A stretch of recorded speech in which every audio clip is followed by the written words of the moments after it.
And welcome to the Peacockys. The first annual Peacockys. It is our award show, the most prestigious award. I feel underdressed. It's the most prestigious award show ever. We thought about, is there a shorthand for it? Like, you know, because Peacockys or you know, peacock is 2 words. It's pea and cock, right? You know, when you put them together, peacock. Like, could we call them the peas? You know, that didn't feel right. And then, no. and then, like, all right, well, we'll get rid of the P. And then my producer Pete said, I have a wife, I have a family. Yes. Could you not get me Has to fired? put food on the there. Connor in the Chris Rock presenter role. Just hoping I wanted that, like a little envelope when I Blake read doesn't them. come up and punch him in the face. And the Peacocky Right. goes to, Yeah, keep Will Smith's wife's name out of your damn no mouth. wife jokes on this desk. Fantasy Football Happy Hour with Matthew Berry, served by Applebee's. Welcome to the second annual Peacockys here at the Fantasy Football Happy Hour. I'm Connor Rogers alongside, I think, Matthew Berry and Jay Croucher. Year 2. Year It's big 2. for us. We made it to year 2 yes, of this. we made it to year 2. The Peacockys, big hit. Everyone loved it. They haven't canceled us yet. And so, yeah, here I am, ready to judge, to rule. You know, as you guys know, I won the show league. My team, live at noon on the cock, finished first place overall. I also won bar trivia for fantasy football pregame, and I've decreed, I have ruled, I've declared that I will be a benevolent leader. I will rule fairly and justly, and so that is what I've done today with the Peacockys. Why do you look like a Dalmatian? I'll be honest with you. So I'll be honest with you guys. You know me, I don't like to lie to the audience. Dalmatian and a judge. So here's what happened. So I was going to get a one of those tuxedo T-shirts. Yeah, that's not a tuxedo T-shirt. No, thank you, Jay. It's not. And what happened is like, because, you know, I'm bad with time management. I of course thought, well, I'll just on the way in, there's a Party City near me, you know, near where we do the show, and I thought, well, I'll just roll in there. I'll grab a, you know, and they didn't have one. They didn't have one. They're sold out. Turns out going to a Party City after Halloween for a costume, not the best idea. Down season. Yeah, it's a down season for them, you know, in all seriousness. So, like, they were sold out of, like, everything. I'm like, well, do you have this? Do you have that? What about this?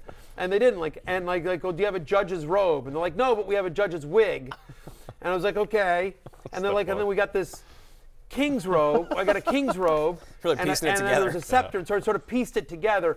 The truth of the matter is then they went to the king's robe, and the king's robe was actually sold out. So technically, this is a queen's robe, is how it was sold. Yes. But, you know, listen, I'm comfortable. But that's why I think the Dalmatians are there as well. My other thought that I had was I should just buy a costume that they had left over. You know, like, Right. What were the options? Like Ghostbusters. Right, very fitting. Ghostbusters was out. They had a couple of. There was a Spider-Man. There was an adult that would've been Spider-Man. Quite good. There was a Mr. Incredible from the Disney Pixar movie. Mr. Incredible. That was about. The Incredibles, and there was also like an adult kid Harry Potter, which I thought about as well. And then I was just like, could I make it work without the, you know, without the Gryffindor, you know? Anyway, so I went through a lot. Anyway, this is what I came up with. Yep. And let me This tell is you, what I came up with. Yep. there is no king or queen in any kingdom that would wear that without immediate revolution. That's not true. I do like your scepter, though. Thank you. It's a little scary. There are scissors on the table for some unknown reason. But can I hold the That's a good scepter? question. Yeah, sure. Oh, thank you. Yeah, go ahead. There you go. You could be the hand of the king. Quite Yeah. light. Yeah. It's not scepter. like Thor's hammer, where pretty much you don't have to be worthy to hold it. Anyone Okay, can, yes. obviously, as you can see. Yeah, 1000%. Well, anyway, you know what? Screw you guys. Screw the people. Yeah, Good screw the start to a people. reign. the people. Yeah. Yes, they I'll will sit have a up on my tower and peacocky. eat. Let them eat cake or popcorn.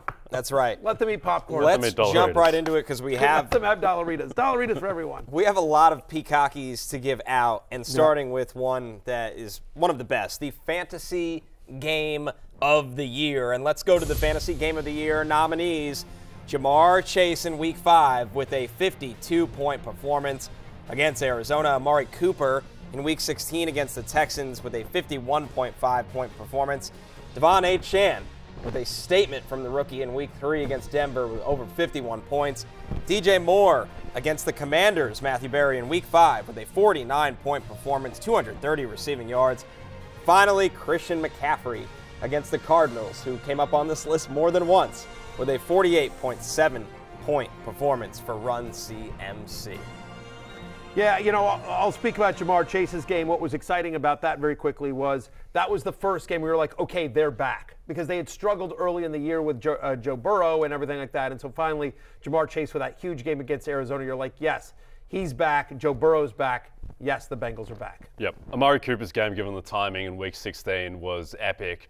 Just about the best game a Cleveland Browns receiver has had, and also for how surprising it was, because Flacco Mania hadn't entirely taken hold then. Like, he looked competent. He also was not playing great, and then he had that monster game against Houston where they connected on everything. So these are decided by the fans. Yeah, I want to make clear. Oh, they are. This is a fan vote. Why did I dress up then? I thought I was going to be ruling on which one was going to win. Well, your voice matters. I guess. I think you influence the fans in a way, as enough. the king does. Devon Achane, that was the 70-point game. You know, like so there was a lot of fantasy performances there as well. And I am well aware of that DJ Moore game where my Commanders, formerly coached by Ron Rivera, who had DJ Moore on his team for many years. Yes. If anyone in the world knew how good DJ Moore is, it should have been Ron Rivera. At home on a short week against a Bears team that I get to win, and all they did was just leave him in single coverage, leave him wide open. It was awful. And that was when you knew, you know what? This ain't our year. I think the Commanders were 6-point favorites in that game. Yes. How things have changed. But they were 2-2. I believe that was Week 5, right? They were 2-2 going into that game, and everyone was like, they're going to win. And I think they had the Giants or something next week. Like all of a sudden, like the schedule, like the Commanders have a chance. Yeah. And then they came, and here's the as 6-point home favorites, Bears traveling on a short week. Blew them out of the water. Yeah, they might Crushed be them. They might be 6-point dogs now to that same team. How things have changed. 1000%. Christian McCaffrey, who had a monster season overall, his masterpiece was that game against Arizona in Week 4. Had a pretty good game against Arizona later in the season too, but 177 yards, 4 total touchdowns. Brock Purdy had 1 incomplete pass in that game, and it was completely overshadowed by McCaffrey, rightfully so. So we will do the fan vote. Okay. But to your happiness, we will do the official winner. So the fans' voice will be heard first. But but I'm not part of that committee either. It's like the college football playoff committee. Like I can politic. I can can say who I think should win. I have sway. I thought it was you who kicked FSU out. I with all thought your Twitter. Single-handedly. Honestly, I did. I rule again. I'm a benevolent leader. So benevolent, fair leader. Let's take a look at what the fans voted on before we get to the official winner here, and in a sweaty finish, Devon Achane got 36% of the fan vote. Amari Cooper, the runner-up, at 35%, guys. So this is clearly a tight race between the fans. And with that, Chris McCaffrey getting no love for 4 touchdowns. All right. So here we go. Let's see who's getting the thing. Here we go. And the Peacocky goes to. There's the. That's the Peacocky. Peacocky, by the way. All right. Yes. Yeah, we'll get him back on. Yeah. So anyway, here we go. Fantasy game of the year. The winner is. Peacocky goes to Amari Cooper at Houston Week 16 as well. Well deserved. Jay, I think your point is the most salient here. It happened during the fantasy playoffs, the time that mattered the most for fantasy managers as well. It's the second most fantasy points in a game by any player this season, right? Only one player had more fantasy points. That, of course, was Jamar Chase, who had just, 7.7 more fantasy points in Week 5. But because of the timing of when this happened, to me, it's the fantasy game of the year. I agree. The committee got it right.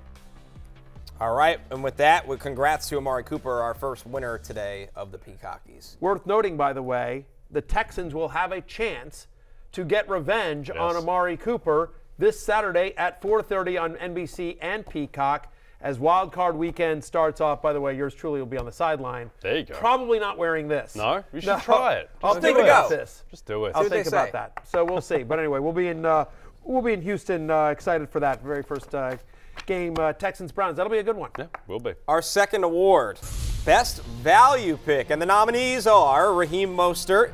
With an ADP of RP40, he finishes as RB5 in points per game. Mike Evans, with an ADP of wide receiver 32, he finishes as a top 10 wide receiver. Alvin Kamara, RB30 by ADP, he finished as RB3 in points per game. Michael Pittman Jr., with an ADP of wide receiver 31, finishes as a top 15 wide receiver in points per game. And finally, Sam Laporta, not even taken as a top 20 tight end, and he finishes as tight end 3 in points per game. Yeah, you know, and you can sort of see all these guys obviously well outperformed ADP. You can sort of understand why each one of them dropped. You know, hindsight's being 20/20, but you know, Kamara coming off had the 3-game suspension and had been bad for 2 years, and so you just weren't sure how healthy he was, how much he was going to be involved with this offense. Michael Pittman, I think the concern was that Anthony Richardson, a rookie quarterback, would be throwing a ton. Sam Laporta, just the concerns about rookie tight ends, and then Mike Evans. Honestly, Mike Evans had been bad for 2 years, like just relative to his standards. Again, same with relative to his standards as well. Like, you know, so much of Mike Evans' fantasy production came in that week 18, whatever, the last week of the season last year for Evans. And I think people felt like Baker Mayfield, Kyle Trask.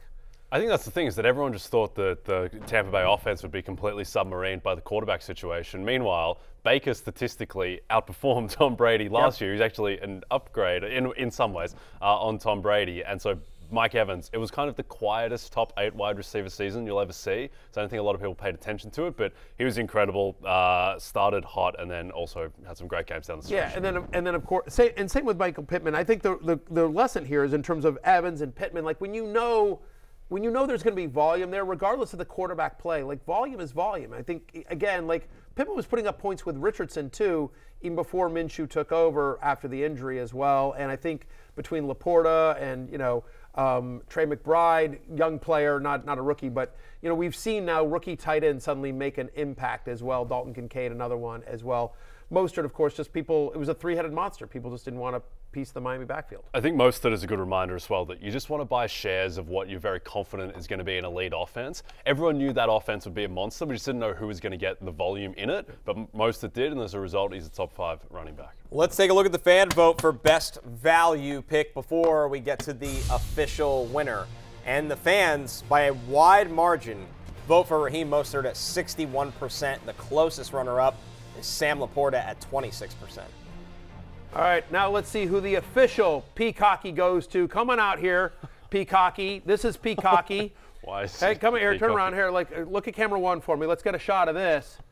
Hi, how are you? Wow, what a scene. Please never send this to Sam Flood. That's all I ask. Thank you very much. There you go. Thank you. Good job, Peacocky. That's way more friendly than when Will Smith punched Chris Rock in the face. Yes. That's great. Big step up. Yeah, no, we love Peacocky here. All right, and the best value picker, you want to do the I got you open the envelope.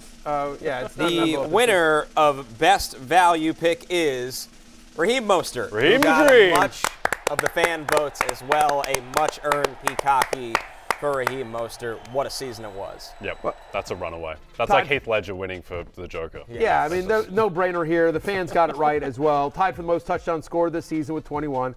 More touchdowns this year than in his first 8 seasons in the NFL combined. Entering this year, he had 19 total touchdowns. He finishes with 21. 6 different games with multiple touchdowns as well. If you had Raheem Mostert, chances are you won your league or you were in the finals. He was a proud member of Live at Noon on the Cock. He was one of the reasons why. You went Devon Achane in the draft. I went Raheem Mostert. I ended up winning the title and get to wear this ridiculous outfit. I went Pat Frymouth. Yes. Yep. It's a different way to go. Yes. No, Mostert was magnificent, friend of the show as well. Great to see him have success and I know he got hurt at the end, but also just to stay healthy. This guy's north of 5 yards per carry whenever he's healthy and on the field. Great. He's a monster. All right, our next category is Best Waiver Wire Pickup. So let's take a look at the nominees. Kyron Williams, RB2 in points per game, only 4% drafted. Puka Nacua, wide receiver 7 in points per game, only 5% drafted. What a year for those 2 Los Angeles Rams. Jordan Love, QB5, only 12% drafted. Rashee Rice, wide receiver 15 since week 7, 18% drafted. Trey McBride finishes as tight end 3 since taking over as the starter in week 8. He was undrafted entirely here, guys.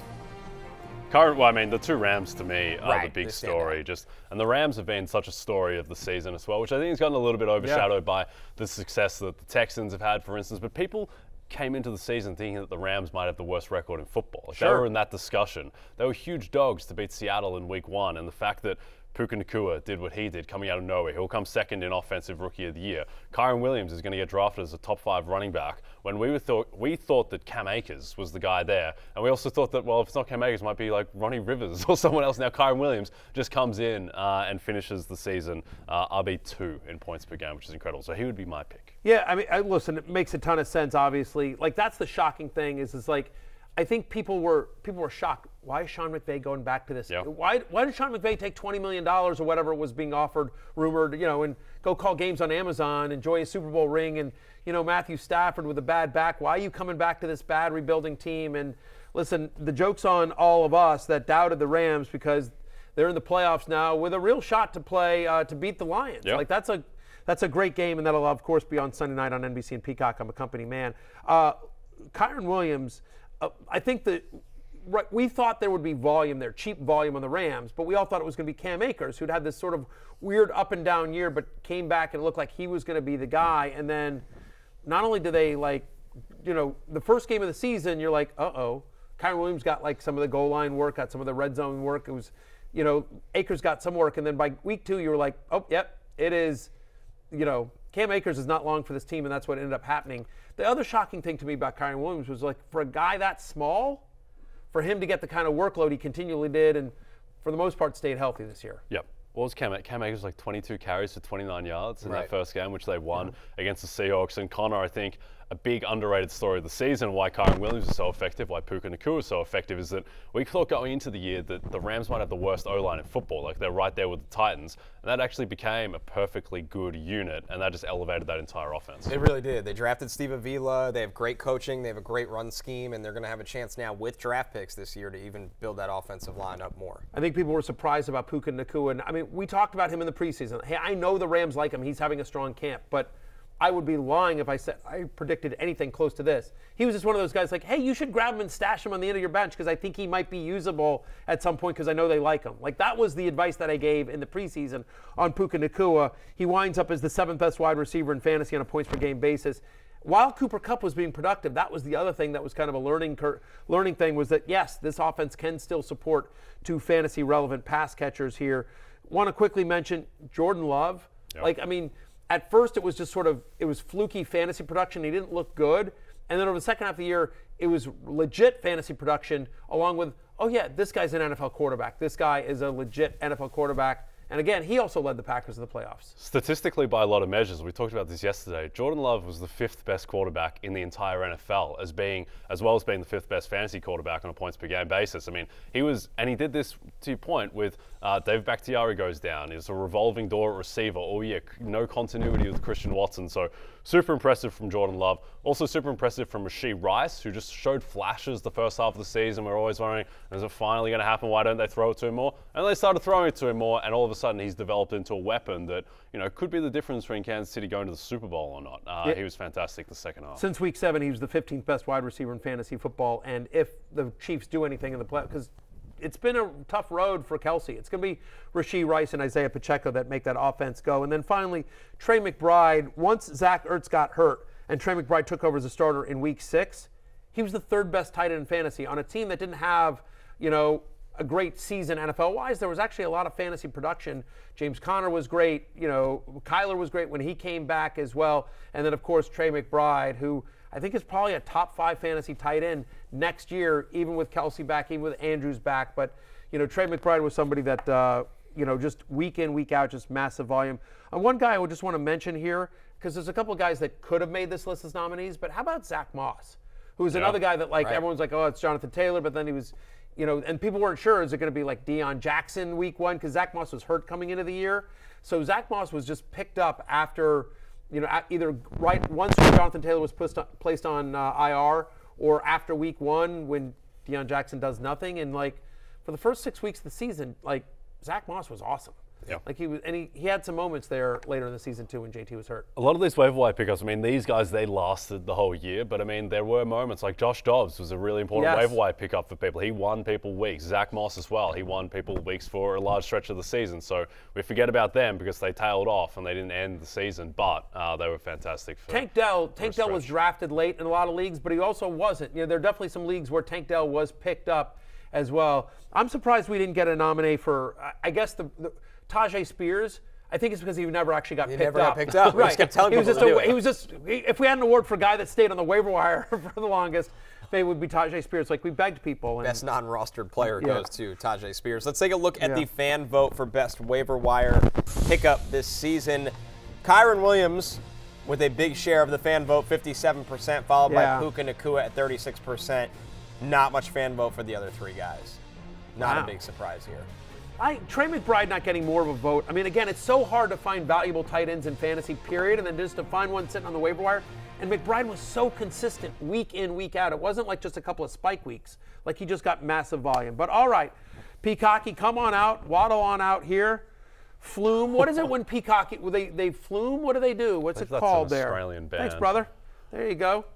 Mr. Croucher. All right, and the Peacocky for best waiver wire pickup goes to Kyron Williams. Congratulations, Kyron. Great season. Right. This is the highlight. Well earned as well. Well earned for Kyron Williams, who we've talked about, guys, is expected to be a first-round fantasy pick and a, like you said, Jay, a top 5 running back pick as well. Easy. Are you surprised that he's been able to handle this workload? The workload, yes. And I know he got banged up for a little bit in the middle of the year, but I mean, I always loved him as a third-down pass-catching back because he's a great blocker, reliable pass catcher, good contact balance. But this kind of workload, guys, when they're consistent 20-plus carries a week after week and never looking to slow down is what shocked me. It is insane because you look at someone like Jonathan Taylor in that Saturday night game and how he's built like a fridge. Right. And it's like, all right, well, that makes sense. That guy can carry the ball 25 times. Look at Kyron Williams. It's incredibly impressive he's been able to sustain. And also, they've been willing. He was playing like 100% of the snaps in some of these games. Just never comes off the field. It's like him, McCaffrey, Max Crosby does it as well, but so few players do. But that was the knock on McCaffrey coming out of college. Yeah. Like, again, people were like surprised. I think Carolina took him at 7 overall, and people were like, listen, we know he's a special player, but this guy, he's a gadget player. This is not a guy that can handle a full workload in the NFL. That was the knock on McCaffrey. Yeah, size and just overall questions of durability. And I mean, so it's just like sometimes there's just fluky. Those guys that, like, and Kyron Williams has proven he can handle that workload. So congratulations. Like I said, I think the committee and the fans got it right. Our next award, the Rookie of the Year, of course, in fantasy football. C.J. Stroud finishes as a top 10 quarterback. Puka Nacua, second nominee in a row here, wide receiver 7. Devon Achane, RB5, but did miss 6 games. Jahmyr Gibbs, RB7 in points per game. And, of course, Sam Laporta, who finished the year as tight end 3 here, fellas. What an impressive rookie class that we don't even have the likes of Tank Dell on this list. Or Rashee Rice, who was nominated for a waiver wire pickup. Yeah, I mean, there were other guys. Bijan Robinson can't even make the nominees. I mean, that's amazing, right? Think about that. Bijan Robinson couldn't even make the nominees. That's what Arthur Smith will do to you. That's amazing. Bijan Robinson is like Arthur plus Smith, 150 for all your faults, Arthur Smith, you also cost Bijan Robinson a Peacocky.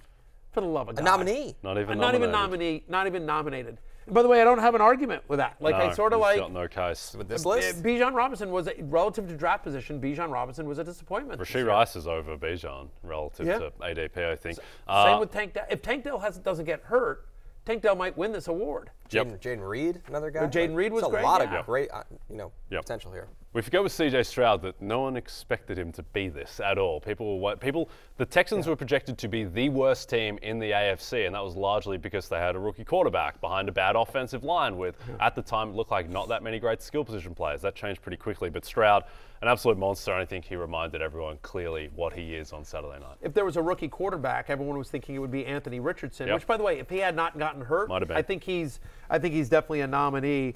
Devon Achane, people knew about the talent and the great fit with Miami. We just didn't know what would the workload be with Jeff Wilson Jr. and Raheem Mostert there. Wilson gets hurt, opens the door for Achane. He did miss 6 games, but still, when he was out there, he was special. Took a little while for Jahmyr Gibbs to get going, but once Dave Montgomery got hurt and they were forced to go to Gibbs, everyone was like, oh, there you go. That's why they used, what was it, the 12th overall pick on Jahmyr Gibbs? That's why they used the 12th overall pick on Jahmyr Gibbs. And then again, Sam Laporta as well. Like, people were like, why would a team that's like ascending trade TJ Hawkinson, which is what they did last year, and they go out and they fill it with Sam Laporta, and you're like, okay, we love Hawkinson, but Laporta's just as good. Yeah.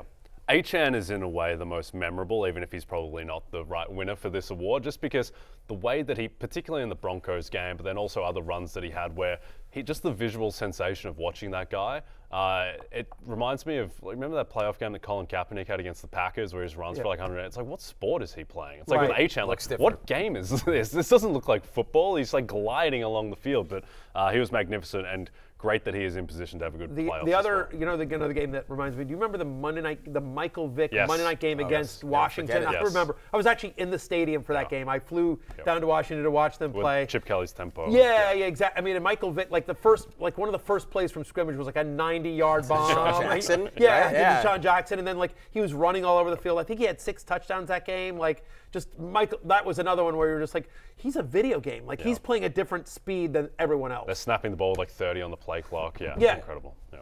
All right, let's take a look at the fan vote for Rookie of the Year, which is, of course, led by, Puka Nacua at 42%. Wow. Beats out C.J. Stroud at 38% here, guys. I'm a little surprised.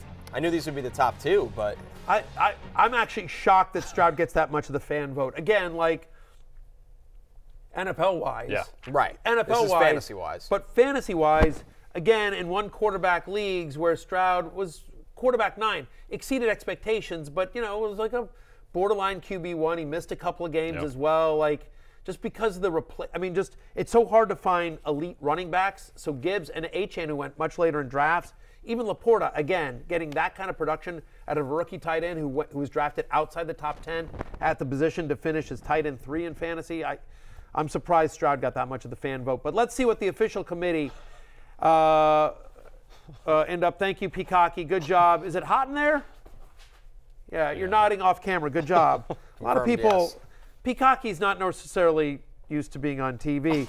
But the Peacocky for Rookie of the Year goes to Puka Nacua. Rightfully so. Puka Nacua. It means Peacocky. Yes. It does mean Peacocky. He's the only wide receiver with more 100-yard games this year.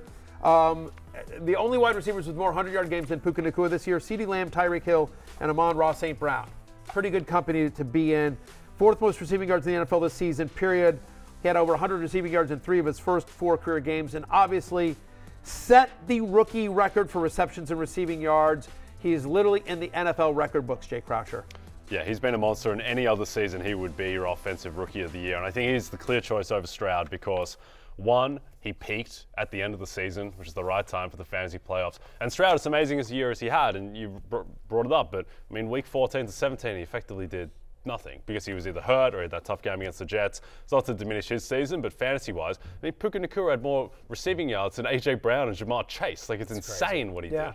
Yeah, exactly. C.J. Stroud got too many votes for Fantasy Rookie of the Year. I have decreed this. All right. Well, let's get to it. Knighting? I'm knighting Connor. Oh, that's an honor. Yeah. Honestly, I swear to defend you. Yes. All right. Connor. Surprise category number 1 is what I've been told. Oh. Best New York Sports Analyst Studio nominees. Okay. Alan Hahn, he's of course, covers the Knicks, does a great job. Bart Scott, my teammate at SNY, does a great job with the Jets. Some fool named Connor Rogers, who also covers the Jets. John O'Flaherty. Who just got knighted, Sir from the Connor Yes Rogers. Network. From the Yes Network. Todd Zeal. Oh, That's my favorite. I like him. Todd Zeal's the best. I like that Zeal fella. Yeah, Todd Zeal does great work over there at Covers SNY. the Mets. Covers the Mets, of course. Wally Zerbiak, who covers the Knicks. Yes. That makes sense. And the Peacocky goes to you the can read this one, Peacocky. Barry. There we go. Yeah, I will as well. Go ahead, turn to the camera so they get a full view of you, Peacocky. There we go. Nice job. You look fantastic. There you go. Yes, look at you fluming. That's right. There you go. Say hi to the ladies. Oh, and the best New York sports analyst goes to Connor Rogers. What an upset win. Well, upset win. I personally voted for Todd Zeal, just so you know. Yes. But congratulations. I voted Zerbiak too. And Rogers 3. Yeah, Zeal 1, Zerbiak 2, Rogers 3. Shocking moment with the NBA. Yeah. Shocking moment at the NBA. Well, I'm honored, congratulations guys. here. This is for you. Thank you. Your acceptance speech. My speech is that what a comeback story. Yeah. After the big loss a couple months ago. Yes. It's I'm very honored and talk about a Cinderella moment. Shades of Baker Mayfield, turning it around. Yes. Left for dead. 100%. Comeback host of the year. Yes. Connor Rogers. Yes. He Down lost the and out. Emmy, but then wins the Peacocky. Yes. Which you weigh them. Yeah. Yes. I'd kind of rather have this. I'll tell you what, the Peacocky gets you more free drinks. Yes. I'll tell you that. That's right. And popcorn. Peacocky winners, popcorn, yep. as always, On drink free Wednesdays. here at the happy hour. The postseason is upon us, and we're getting it started with 3 huge wild card games this weekend. It all starts with a Saturday doubleheader. The Browns head to Houston to face the AFC South champs. Then, streaming exclusively on Peacock, Tyreek Hill and the Dolphins face Patrick Mahomes and company in Kansas City. A perfect gift for the Swiftie in your family. We're going to break when we're back. More Peacockys when we return.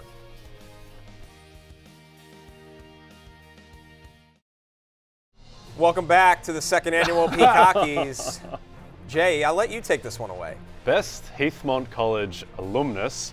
3 nominees: Chris Hemsworth, Liam Hemsworth, and the third Hemsworth's brother, Jay Croucher. Right. Me. All right. You talk to the kids at Heathmont College about what alumni Thank they're you, most Peacocky. proud of. You want me to both Hemsworth brothers, and obviously Jay Croucher gets mentioned quite a bit. This so would be who's the best one? This would be savage if it doesn't say Jay Croucher if the last one said Connor Rogers. So this would be a twist. Best I personally voted Heathmont for Chris College Hemsworth. alumnus goes to Jay Croucher. There we go. Yes. Wow. Take that, Hemsworths. Oh, case. and here we go. Sorry, we pulled a Steve Harvey.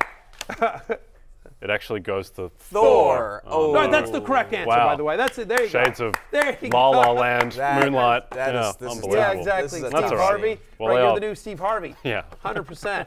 And look, I'll just say this. I think the committee got it right. Yes, no, they fixed up the mistake. Yeah. No, Fixed up the mistake. I'll Tough- cop it. tough I'll one, cop Jay. it. Yeah. All right, you'll bounce back. Damn Hemsworth. All right, breakout player of the year. Let's take a look. But you know what you could do? Yeah. You know what you could do? Go back. Hank, come back to us for a second, Stephen. We'll get back to for a breakout second. player They're of the already year. dead. Yeah. Jay, here's what you should do. Why don't you accept the award Yes. on Thor's behalf? Yes. Why don't you, or you just, take a quick couple minutes and say, give a thank you speech for Thor. For Thor. I don't want to give a thank you speech for Thor. I don't like Thor. He Thor's my lost. enemy. Yeah, and I lost lost. to But he him. won. No, I'm not gracious at all. I get very upset when I lose things. Yeah. Well, it's funny you did that. When I lost the Emmy, Right. Todd wasn't there. Yeah. Todd went home for the offseason.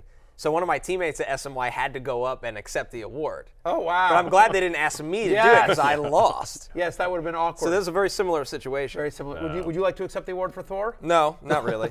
Well, I'm an Avenger as well, so I will. Yeah, this is perfect for In you. fact, on behalf of Thor, I would just like to say no honor means more to me today in this 1 minute than winning a Peacocky. Thor thanks all of his loyal fans and everyone that voted for him to win this prestigious Peacocky award. In the words of Thor, thank God it wasn't Jay. All right. Okay, Hail well to done. the king. Yes. Back to breakout player of the year. The nominees are Yes. Kyron Williams, Obvious. massive season. Puka Nacua, I don't know if you Obvious. heard, he broke the single season record for receptions and yards for a rookie. Raheem Mostert, 21 scrimmage touchdowns. He had 19 career touchdowns entering this season. Right. Nico Collins, over 1,100 receiving yards in 14 games. His previous high didn't even make it to 500. And finally, Rashad White, third most scrimmage yards among running backs through week 17. Yeah, you know what? I don't know if the voters will do this, if the committee will do this, but I would like to see like Committee Nico under the Collins bus. or Rashad White get some love. It's been a lot of Puka. It's been a Yeah. lot of Kyron Williams.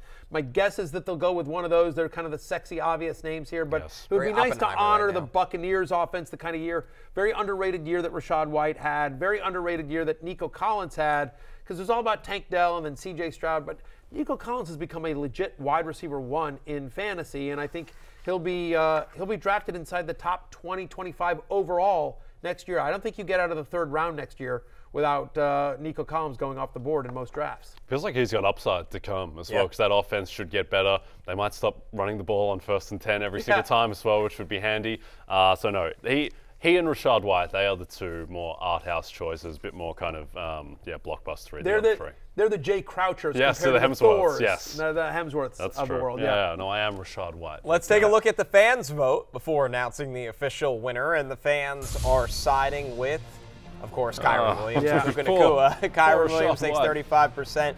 Puka Nacua takes 33%. Nico Collins got 15. I'm surprised Nico Collins gets more votes than Mostert, though. I mean, Mostert was like a special teams guy. He'd never really been a featured running back, and this was the guy that you counted on week in, week out when he's out there. Yeah, I don't agree with this. Yeah. Shades Well, of- let's see who Let's ultimately see who the Peacocky goes won to. the Peacocky. Thank you, Peacocky.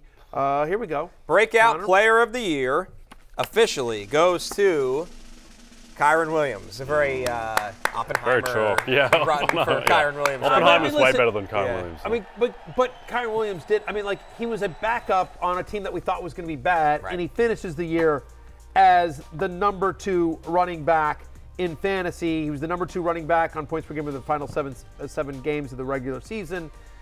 He averaged over 20 fantasy points per game in literally half his game. 7 of the 12 games he played this year, he got over 20 fantasy points.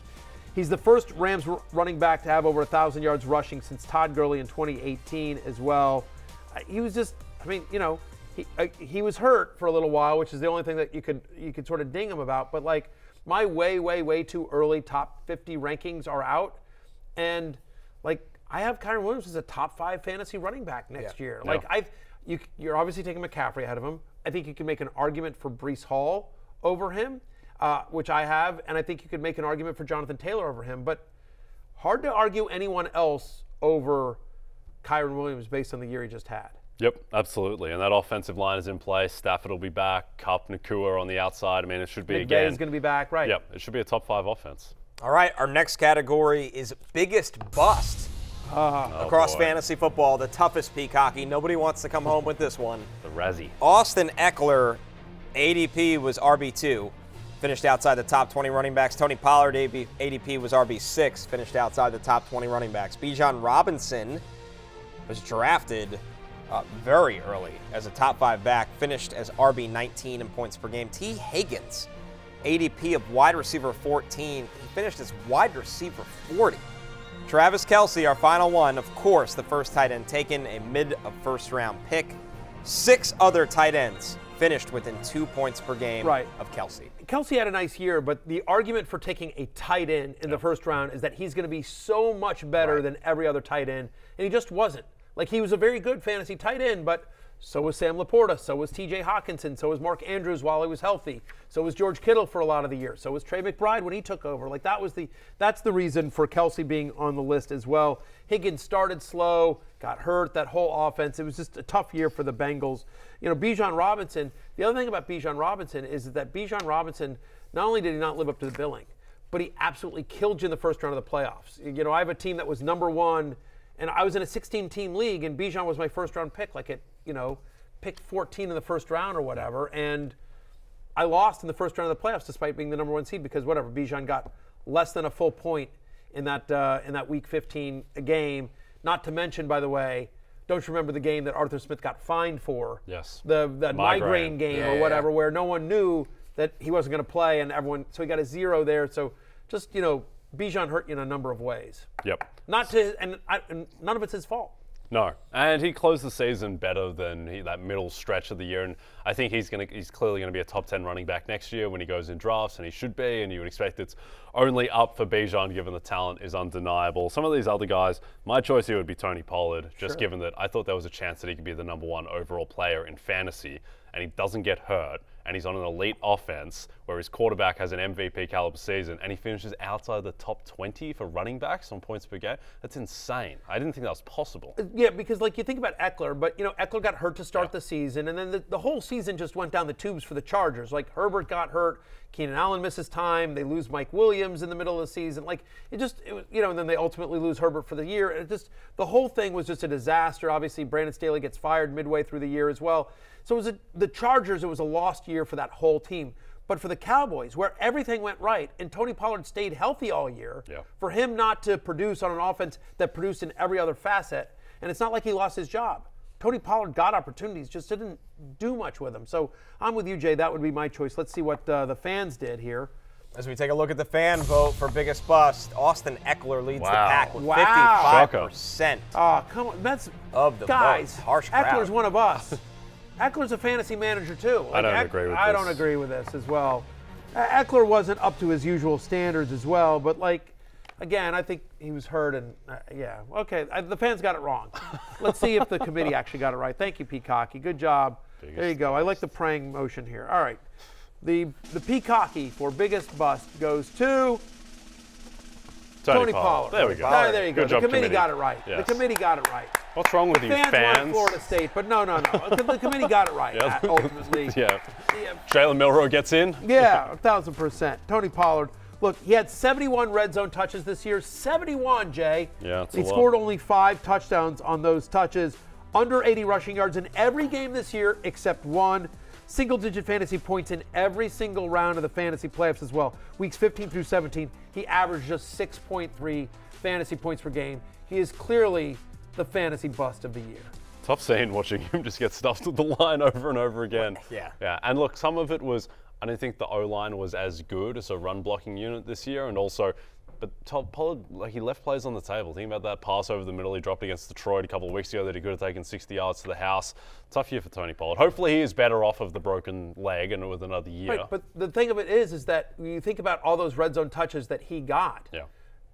Rico Dowdle, who got significantly less red zone touches, scored basically the same. Yeah. Like, I mean, just, again, and I'm not saying Rico Dowdle's great, but Rico Dowdle on much less red zone touches basically produced the same as Tony Pollard, who got more than double his amount of work in the red zone. So I just, same offensive line, same play calling, anyway. On a more positive note, how about the fantasy MVP? And the nominees are Christian McCaffrey. Wow, I'm not on this list? Mr. RB1, Tyreek Hill, Mr. Wide Receiver 1, CeeDee Lamb, Wide Receiver 2, Josh Allen, QB1, Jalen Hurts, QB2. Yeah, all these guys were awesome. I mean, you could make an argument for should Raheem Mostert or Puka Nacua or Kyrie Williams, people that not only produced but cost you so little. Yeah. But, these are the guys that just, Tyreek, my guy Yates, Lamb and Hurts, in a year that was down for a lot of quarterbacks, those guys were the top 2 taken in most drafts, and they produced that way. And, of course, Christian McCaffrey is just Christian McCaffrey. Once again, just ever since he got to San Francisco, he's been the best player in fantasy, period. Yep. The only thing with McCaffrey is that week 17 didn't really have his best game. So in terms of the playoffs, perhaps not. And he was good the couple of weeks before that. But I think still he would be the choice just because he was the #1 player in fantasy. Yeah, I think my guess is it has to be. And by the way, just you talk sort of about value. People were able to get McCaffrey in the middle of the first round because they were going with Jefferson, Jamar Chase. I saw some leagues where Cooper Kupp went ahead of him as well. So people were sort of scared off by the injury history that had happened previously. So there was a little bit of value to McCaffrey if you didn't draft him #1 overall, you made profit on Christian McCaffrey. Let's see where the fans vote. As we take a look at the fans' vote here, which is led by Christian McCaffrey, Wow. 73% of the votes. Jalen Hurts with an all-time Under 1%. What are we fan doing? Come votes on. low. I agree with the fans. I like that CeeDee Lamb was the runner-up, by the way. I think CeeDee Lamb has a good case when you consider where he was drafted. I call him Yates, but yeah. Well, CeeDee you're Lamb, his that's friend. name. So. Yeah, we're buddies. All right, We're let's get the official winner. There we go. There we Here's go, the Peacocky. There we go. Fired up. The Peacocky Peacocky. for the fantasy MVP. I like that, there's like string holding his It's back together. Yeah, here you go. Fantasy That is MVP goes to Christian McCaffrey, of course. Deserving winner. CMC, a very deserving No winner. controversy. Here, Jay. The committee got it right. Yes. Well done. He's on committee. fire. Well done. Yeah, look, he's the only running back with multiple games of 40 or more fantasy points as well. There were 3 games this season where he didn't have over 100 yards from scrimmage. Just 3. Every other game, he had at least 100 yards from scrimmage. Most scrimmage touchdowns in the NFL. He was tied for the lead there. Actually had a career high in rushing yards this year for CMC. Concerns in the preseason about, would Elijah Mitchell take some of the work away? And Elijah Mitchell got hurt a lot. But the concerns about the injury and also the splits between what he was without Mitchell on the field versus what he was, I think, again, depressed his draft day price. He ended up going in the middle of the first round. But #1 running back in fantasy, #1 player in fantasy, my way too early top 50. He's the obvious #1 overall for 2024. Yep, very deserving. And when people talk about running backs not mattering in football, Christian McCaffrey is the prime example of why they do. And what he gives you in the receiving game, both in real life and fantasy, is what separates him and makes him one of the great running backs of the past 20 years. All right. Let's move over to fantasy playoffs. Yes, MVP. playoffs. The nominees are CeeDee Lamb, led all players in fantasy points weeks 15 to 17. Christian McCaffrey averaged over 26 points per game in that same stretch. Amon-Ra St. Brown, the only non-quarterback with 20-plus points in all 3 playoff rounds. Ride or die, Mr. Consistency. Kyron Williams, 23.7 points per game in that week 15 to 17 stretch. And, of course, Lamar Jackson, the real-life NFL MVP, led all quarterbacks in scoring in weeks 15 to 17. capping it off in Fantasy Championship Week with a 36-point performance that probably won a lot of people a title this year. Yeah, I mean, yeah, exactly. I mean, that 36-point game for Lamar in Week 17 just clinched it. CeeDee Lamb, obviously, with the monster game against Detroit as well. So, you know, boy, there were a lot of good nominees. Any one of these I would. By the way, Kyren Williams, again, almost 24 points per game over the playoffs. Like, Kyren Williams just kept producing as well. I'm curious how the fans voted. Well, let's take a look then, how the fans voted for the Fantasy Playoffs MVP. As you see, CeeDee Lamb. Oh, my guy ate. 54% of the votes, a runaway with the fans here, with Amon-Ra St. Brown as the runner-up at 22%. He's my fantasy ride or die. So, you know, I personally would vote for Amon-Ra St. Brown. He's my ride or die. He's my What's ride the or die. justification for that? CeeDee Lamb literally scored more points than everyone else. Yeah, but he's cut and dry. He was Me personally. No. Yeah. Amon-Ra was the only non-quarterback with 20 or more fantasy points in all 3 playoff rounds. The consistency every single week, even every single round through the playoffs, Amon-Ra St. Brown came through for you. He's the only non-quarterback. Yep. Well, let's see who took home Let's the see award. who took home the very proud Peacocky. Look at you. Look at these. By the way, look at what's going on here with this. I don't think this is a regulation outfit. All right, there we go. Fair enough. All right. Fine. I don't know what that was. All right. Should I call HR? Did I just get hit by a peacock? Fantasy Playoffs MVP goes to Amon-Ra St. Brown. Right. Unbelievable. The committee can be bought. Yeah, once again, the committee gets it right. Fantastic. I have ruled that the committee is correct. Look at Amon-Ra St. Brown just getting in there. Not since Crash won over Brokeback Mountain has anyone been so screwed than CeeDee Lamb in an awards race. I have decreed this is correct. This is awesome. You know, take to your dark web, argue about it on Reddit, Jay Croucher. But the fact of the matter is that Amon-Ra St. Brown had 9 different games with 100 more receiving yards, most of the NFL. Here's the entire list of wide receivers with 1,500 receiving yards and 10 touchdowns this year. Tyreek Hill, CeeDee Lamb, Amon-Ra St. Brown. I said at the beginning of the year that Amon-Ra St. Brown should be considered an elite fantasy wide receiver. It's my ride or die. But he's not considered in that same elite territory. And now, obviously, he finally is. The crowning achievement is of a great career, his Peacocky. Well done. Unbelievable. I'm shocked Sam Howell didn't win this award, or RG3's rookie season didn't win this award. They were nominated. They were certainly nominated as well. But Amon-Ra St. Brown, he's getting it. We're fitting him for a ring for Live at Noon of the Cock. He was on the team. Him and CeeDee Lamb. But yeah, listen, the consistency is what, every week. We close out with some surprise categories. Best food Barry consumed on live TV. The nominees are 25 Chicky Tendies, 30 Bavarian-style pretzel sticks, 5 gallons of free popcorn, or 3 dozen Dollaritas. All right, there we go. Here's the Peacocky. You're not allowed to talk, right? No, you're not. No, you're looking at me. Okay, Ooh, look at what's in my belly. All right. Well, stay here, Peacocky, for this last award here. Best food Barry consumed on. Hang on. What do you think the fans would live vote? television? The fans would vote the Dollaritas. The Dollaritas. I mean, like, I love the popcorn, but I feel like the Dollarita's got to be the. You enjoy a Dollarita, Peacocky? He's not sure if he's allowed to brand-wise. All right, fair enough. The winner is 3 dozen Dollaritas. Yeah, let's go. Go Dollaritas. Served to you by Applebee's. Yes, very disturbing. Our friends at Applebee's. You know what they don't serve at Applebee's is peacock.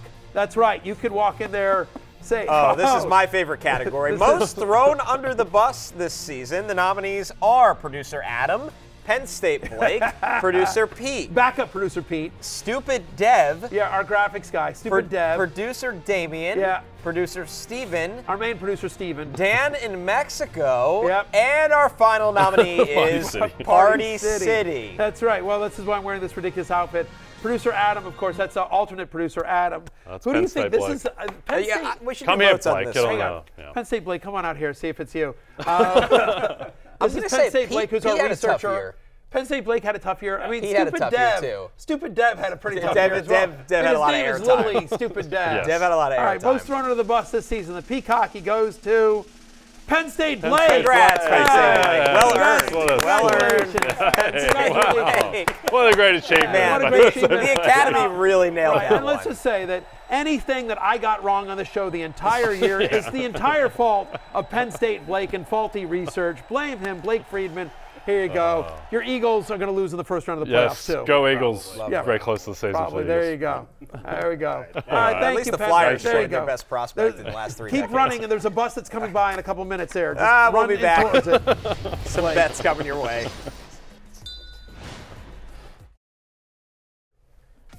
Don't forget on DraftKings Sportsbook this playoffs, new customers can bet $5 and pocket $200 in bonus bets instantly. Plus, all customers can get a no-sweat same-game parlay every day. Download the app and use the promo code Barry when you sign up. DraftKings Sportsbook, the crown is yours. Yes. It is time for last call. Yes. The crown is, in fact, yours. As we look at the Super Bowl championship odds here, fellas. Jay, what do you like as your best bets for the playoffs futures? So my best bet at the moment is Lamar Jackson to win Super Bowl MVP, which is plus 380 on DraftKings. And the reason I like this bet is that the Ravens to win the Super Bowl, waving the scepter, is plus 310, and Lamar is plus 380 to win Super Bowl MVP. So that means if you think Lamar is more than an 85% chance to win MVP if the Ravens win the Super Bowl, then Lamar is the better bet. I think there is just about no player in history more likely to win Super Bowl MVP on their team than Lamar Jackson, given he is the entire offense. It would take Kyle Hamilton having like 3 picks to beat Lamar Jackson, given how integral he is to that team. And if it's ever a close race, it goes to the superstar quarterback. Yep. What about you, Matthew? I like that call. How about Amon-Ra St. Brown to lead the NFL in receiving yards during the playoffs at plus 650? Now, they're going to have to get past the Rams here, but you know what I mean? Like, the fact is like taking somebody from the Ravens or the Niners because they miss a game because of the bye, the extra game there. If you think the Lions go far, and they're going to have a tough matchup against the Rams, but that's a bad secondary, especially with the injury to Sam Laporta. I think Amon-Ra St. Brown gets a ton of receiving yards. I'll take him at plus 650. One for me, Brock Purdy being the passing yards leader at plus 700. It's obviously valued that way because of the bye week. He's got to get to the Super Bowl, but we know what kind of high-octane offense this could be under Kyle Shanahan. One thing, guys, why we've been handing out the Peacockys, Mike Vrabel fired is the words we have seen from multiple sources. It's just shocking to me. Now, this is from Ian Rappaport. His wording was he will not return in 2024 as both sides will move on after 6 seasons. But I want to note that both Adam Schefter and Diana Rossini, who ESPN and The Athletic, have used the word fired. Either way, Mike Vrabel's no longer going to coach the Titans, and he'll be a hot coaching candidate. I would love him on the Commanders. Yeah. I think he makes a lot of sense if the Patriots move on from Bill Belichick. If that situation becomes Rappaport's right. He will be one of the top candidates involved. I'm shocked that the Titans are doing this. You won Coach of the Year 2 years ago. You got a team with Ryan Tannehill and no Derrick Henry to the 1 seed. Yeah, I mean, they always play tough for him as well. Like, just an idea. He goes to Atlanta, retains Arthur Smith as his offensive coordinator, signs Derrick Henry to make a committee with him and Bijan and Algier. They've already got Jonnu Smith there. I'm throwing it out there. Just think about it. It's closing time. You don't have to go home, but you can't stay here. Peace out. We love you, Peacocky.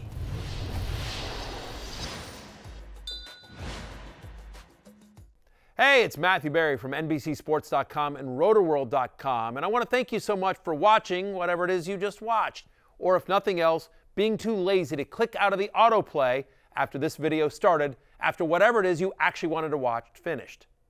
But now that you're here, I'd like to take a moment here to ask you respectfully now, okay? I'm asking you respectfully to subscribe to the NFL on NBC YouTube channel. You'll get the latest Roto-World fantasy news headlines, all sorts of great shows, including my own Fantasy Football Happy Hour. So go subscribe now. Again, I'm asking respectfully.